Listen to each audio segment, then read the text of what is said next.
Aujourd'hui, je pense qu'on est beaucoup à rechercher le glow-up, c'est-à-dire le fait de pouvoir regarder le passé et pouvoir se dire ouais, ça c'était vraiment nul. Maintenant, regardez qu'est-ce que je suis devenu, je suis vraiment beaucoup mieux aujourd'hui. On aime bien être un petit peu cynique vis-à-vis de notre passé et je pense que c'est un truc qui est assez naturel parce que ça permet de nous valoriser personnellement. On se dit avant j'étais vraiment moins bien que maintenant, j'avais pas compris toutes les choses que j'ai compris aujourd'hui. Et je pense qu'on peut jamais se tromper en fait quand on dit ça. C'est-à-dire que bah, c'est sûr que même si avant tu te sentais mieux, bah maintenant tu te sens moins bien, mais parce que tu as vécu d'autres trucs. Et en fait on a tous l'impression de grandir, on a tous l'impression d'être une meilleure personne aujourd'hui qu'on l'était avant. Et d'un côté on pourrait dire bah ouais c'est vraiment bien en fait de juste regarder son passé et puis voir les défauts qu'on a eu et admettre que on n'était pas bien quoi, que clairement on avait des défauts et que en fait bah on a des raisons un petit peu d'avoir honte de son passé et de regarder son passé en disant ouais c'est plus vraiment moi quoi. C'est quelque chose que je suis fier au final d'avoir dépassé, je suis fier d'être aujourd'hui devenu ce que je suis devenu parce que quelque part c'est complètement en opposition avec ce que j'étais avant. Et oui effectivement on pourrait dire que c'est quelque chose de plutôt positif. D'ailleurs on a tendance à ne pas aimer les gens qui ne font pas ça, c'est-à-dire pas reconnaître leurs défauts, pas reconnaître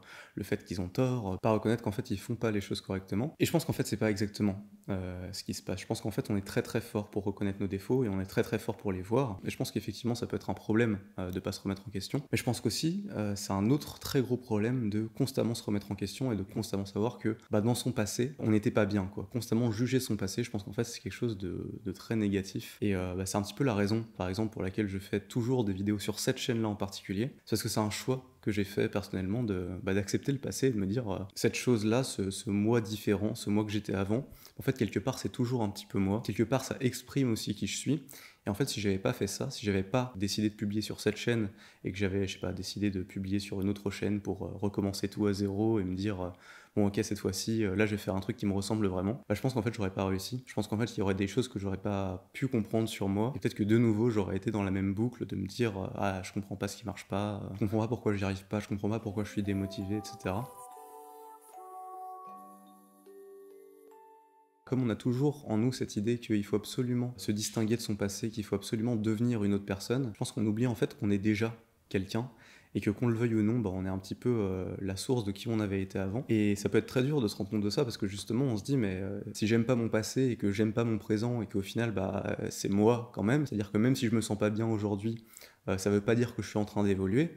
Bah en fait c'est assez triste. Comment est-ce que je vais réussir à devenir ce que j'ai envie de devenir quoi, si je peux même pas être critique du passé. En fait je pense qu'on peut tout à fait être critique du passé, je pense que c'est même extrêmement sain d'être critique de son passé. Par contre je pense que ça pose aussi un autre énorme problème et qu'il y a beaucoup de gens, dont moi aussi j'ai fait partie, qui tombent un petit peu là-dedans. C'est le fait que notre passé on a tendance à vouloir tout rejeter d'un coup en bloc, on a tendance à tout vouloir se dire oui non je suis plus cette personne là, maintenant je suis complètement une personne différente et du coup si je fais quelque chose de nouveau bah ça sera quelque chose qui sera vraiment moi pour le coup. Et rentrer là-dedans pour moi bah, c'est rentrer dans une sorte de boucle infinie.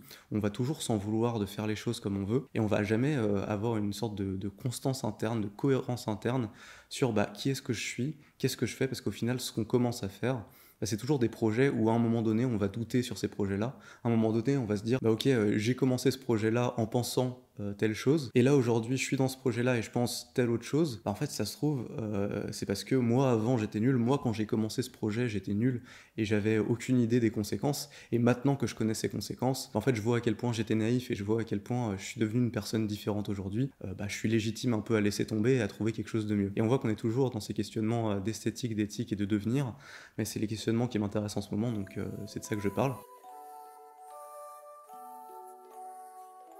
En fait, je pense qu'il y a un truc qui évolue réellement dans notre vie, c'est la manière qu'on a de voir le monde, c'est la manière dont on a de se dire qu'on va pouvoir interagir avec le monde, la manière dont on a de l'appréhender. Mais je pense que nous, en fait, fondamentalement, on change pas vraiment. C'est toujours nous qui avons des désirs, c'est toujours nous qui voulons être quelque chose, qui nous projetons dans un devenir particulier. La seule chose qui change derrière, c'est la manière dont on pense pouvoir arriver à cet objectif, arriver à cette manière d'être, arriver à ce qu'on veut devenir. Et justement, le problème avec cette idée de glow-up, cette idée de complètement faire une croix sur le passé et devenir complètement quelqu'un d'autre, c'est que ce qu'on va finir par faire, c'est qu'on va finir par juger notre désir en même temps que la manière dont on pensait pouvoir y arriver. C'est-à-dire qu'on a toujours eu un désir, on a toujours eu un désir de devenir, on a toujours eu quelque chose en nous qui avait envie d'être. Et en fait, cette envie d'être au cours de notre existence, elle s'est toujours exprimée de différentes manières. À chaque fois, on avait notre vision du monde, notre délire du monde. Et au fur et à mesure qu'on a grandi, au fur et à mesure qu'on a accumulé des expériences, on a bien vu que ce délire du monde-là, bah, il correspondait pas à la réalité. Et du coup, les manières par lesquelles on pensait pouvoir arriver à notre devenir, arriver à être vraiment ce qu'on voulait être, bah, elle s'avère être complètement naïve, elle s'avère complètement pas marcher. Et on se rend compte peut-être même qu'on était bête sur certains sujets, et qu'on était bête de penser des choses, qu'on était bête même de désirer certaines choses, en pensant que ça nous aiderait à nous accomplir pleinement et à accomplir notre devenir. Au fur et à mesure qu'on interagit avec le monde, on finit par gagner un petit peu en fierté justement, à se dire ok, je suis plus la même personne qu'avant. On va se sentir supérieur à elle en se disant ah bah oui, elle pensait ça et maintenant je pense ça, moi je suis bien meilleur qu'elle maintenant. Et voilà pour moi le piège où on peut finir par tomber, c'est de justement à continuellement juger toutes les manières dont on pensait pouvoir arriver à notre objectif. On finit par juger notre objectif, on finit par juger notre désir en lui-même, notre désir d'être réellement quelque chose, notre désir de s'incarner dans quelque chose. Et en fait, ce dont on se rend pas compte, c'est que c'est toujours ce même désir-là qui s'exprime à travers les manières dont on a voulu le réaliser. C'est-à-dire que moi, par exemple, tu vois, j'ai toujours été un petit con qui veut donner son avis sur tout et qui a envie de partager sa vision de la vie. Et il y a eu plein de moments dans ma vie où je me suis dit que j'allais pouvoir y arriver d'une certaine manière. Que par exemple, à un moment donné, ma vision de la vie, c'était qu'il fallait faire du développement personnel, même qu'il fallait devenir riche, qu'il fallait faire des formations, etc. Et moi-même, je désirais ce genre de choses. Mais justement parce que je me disais que pour moi, c'était un moyen de pouvoir arriver à mon réel objectif, c'est-à-dire pouvoir m'exprimer sur tout un tas de sujets, pouvoir dire ce que je pense, pouvoir ne pas être contraint par tout un tas de facteurs extérieurs. Et au final, c'est ce désir-là, ce désir de s'exprimer et de partager les choses que je vivais, que j'ai fait de manière complètement naïve et que j'ai fait à mon niveau en ayant 19 ans. Et en fait, moi, je me suis longtemps détesté pour ça. Je me suis longtemps détesté en me disant, mais en fait, t'as voulu partager un truc, t'as voulu dire qui t'étais, mais t'étais complètement débile, en fait, parce que t'avais rien compris à la vie. Mais la vérité, est-ce que ce que je jugeais, c'était justement le fait de vouloir dire ma vérité, le fait de vouloir partager qui j'étais? Bah non, en fait, ce que je jugeais, c'était la manière naïve dont je le faisais, la manière dont je voyais le monde à l'époque, qui a fait en sorte que je me suis construit des désirs particuliers dans lesquels mon désir premier pourrait se réaliser. Et au final, en grandissant, je me suis rendu compte que j'étais pas loin d'avoir faux sur toute la ligne. Mais par contre, il y a un truc qui n'a pas changé, et il y a un truc qui est toujours véritable, c'est que j'ai toujours envie de m'exprimer, et que je suis toujours un petit con qui pense avoir la vérité sur tout un tas de sujets. Au final, ça c'est la partie de moi qui veut réellement, ça c'est mon devenir, c'est ce que je veux être. Et j'ai souvent jugé cette partie de moi justement parce que je me disais, mais non, en fait cette partie de moi elle fait de la merde, parce qu'à chaque fois qu'elle se met dans un projet, elle finit toujours par regretter derrière parce qu'elle dit de la merde. Et en fait c'est là où il faut apprendre à se regarder dans son passé et à se pardonner. Parce qu'en fait ce désir premier qu'on a, il faut pas le juger. En fait, c'est nous, c'est vraiment nous, c'est ça qui nous bouge, c'est ça qui nous fait vivre, c'est ça qui nous donne envie de vivre. En fait, ça, c'est nos racines. Et derrière toutes les manières qu'on a eues de penser qu'on allait pouvoir arriver à nos objectifs, tous les agencements dans lesquels on s'est projeté en se disant, ah bah peut-être que si je fais ça, je vais pouvoir y arriver, si je fais ça, je vais pouvoir y arriver, si je deviens riche, je vais pouvoir y arriver, si je deviens musclé, je vais pouvoir y arriver. Bah tout ça, c'est les manières dont on pensait pouvoir arriver à notre désir. Mais notre désir en lui-même, il n'est pas à juger. Il faut pas juger ce désir-là. On a toujours en nous un désir d'être quelque chose qui nous suit depuis extrêmement longtemps et derrière lequel en fait on court en permanence en se créant toujours des délires du monde un petit peu différents, en s'imaginant toujours dans des situations un petit peu différentes.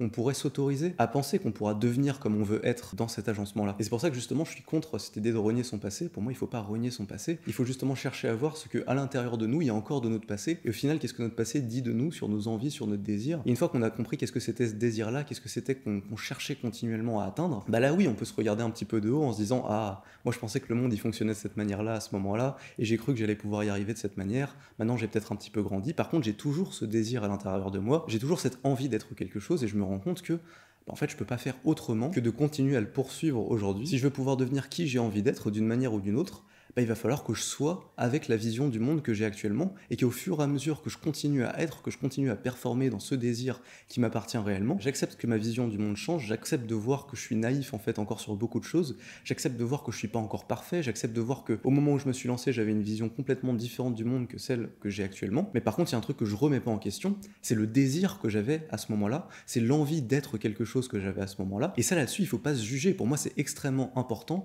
de reconnaître qu'on a une envie d'être quelque chose, qu'on a un désir, et que là où on est avec notre désir, on n'a pas réellement le choix de s'imaginer des manières de pouvoir le compléter, d'imaginer des manières de pouvoir devenir ce qu'on veut être. Le seul choix qu'on a en réalité, c'est d'être ou de ne pas être, d'accepter de se mettre à être ce qu'on veut être, avec notre vision qui est probablement une vision naïve du monde, ou de ne pas être parce qu'on considère qu'on doit se juger sur ce qu'on veut faire et là où on en est actuellement. Et moi en fait je pense que tout le monde devrait être. Voilà, je pense que c'est pas grave de se tromper sur la manière dont on peut arriver à ses désirs, c'est pas grave d'avoir des visions erronées du monde, par contre c'est important d'affirmer ses désirs. C'est important d'affirmer qu'au final, ce qu'on désire être, en fait, on est légitime à l'être. Et il faut jamais douter de cette légitimité à vouloir être quelque chose. On peut douter de si la manière qu'on a d'exprimer notre désir est la bonne et on peut continuellement se remettre en question là-dessus. Par contre, il faut jamais douter, il faut jamais remettre en question notre désir en lui-même. La partie de nous qui veut être quelque chose, elle est légitime et on peut juger la personne qu'on était avant et la manière qu'elle avait de vouloir atteindre ses objectifs. objectif, mais il faut faire attention à pas juger en même temps la volonté qu'on a d'être quelque chose, parce que sinon justement on va pas pouvoir continuer dans notre devenir.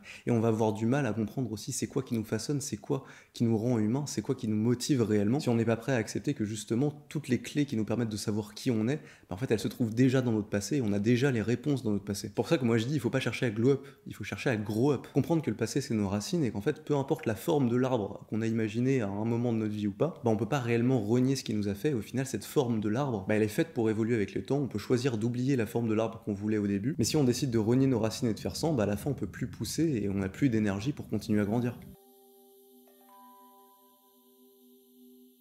Voilà, j'espère que la vidéo t'a plu. C'est toujours un petit peu dans cette idée de devenir, un petit peu dans cette idée d'éthique, d'esthétique. Kierkegaard dit aussi qu'il faut se réconcilier avec son passé, devenir en fait la personne qu'on est. C'est réussir à allier son passé et son futur, et je pense que Nietzsche sera assez d'accord là-dessus aussi. On peut pas s'en vouloir d'être quelque chose, on peut que être comme on est au moment où on l'est, et chercher à être le plus possible, c'est aussi avoir un maximum d'interaction avec le monde et de s'adapter par rapport à lui, mais sans jamais renier qui on est réellement et sans jamais renier ce qu'on veut pour nous. Merci beaucoup de m'avoir écouté, je te fais des gros bisous, et je pense que demain on va clôturer un petit peu tout ce passage kierkegaardien. Ça sera bien, on va parler du premier amour. Voilà, des bisous.